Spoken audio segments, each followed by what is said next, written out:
Hello everyone, how are you doing? This is MD Tech here for another quick tutorial. In today's tutorial, I'm going to show you guys how to install and set up your HP OfficeJet 250 series printer on your Windows device. So this should hopefully be a pretty straightforward process here, guys. And without further ado, let's go ahead and jump right into it.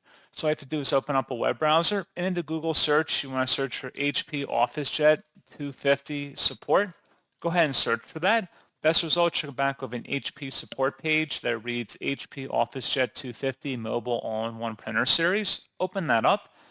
And now at the top, you should get some additional information about this printer and troubleshooting options. But we're just going to go underneath one of the support categories here that says software and drivers. And then scrolling down again, you want to locate underneath the installation software and full/basic driver support. Select the OfficeJet 250 Mobile All-in-One Print and Scan driver. Select download. And then once it's downloaded to your computer, you want to go ahead and open up that file to run it.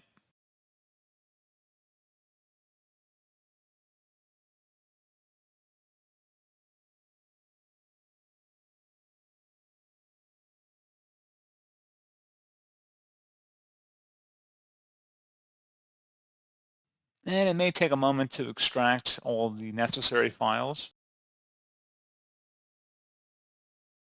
And once that's done, you should receive a user account control prompt. It should say HP Inc. Select yes, and then just proceed with the on-screen setup guide or wizard here. It's a pretty self-explanatory process. Just going to walk you through the configuration based on your preferences. If you're using it as a wired or wireless printer, for example, that's a typical kind of settings. But again, this is actually a mobile printer.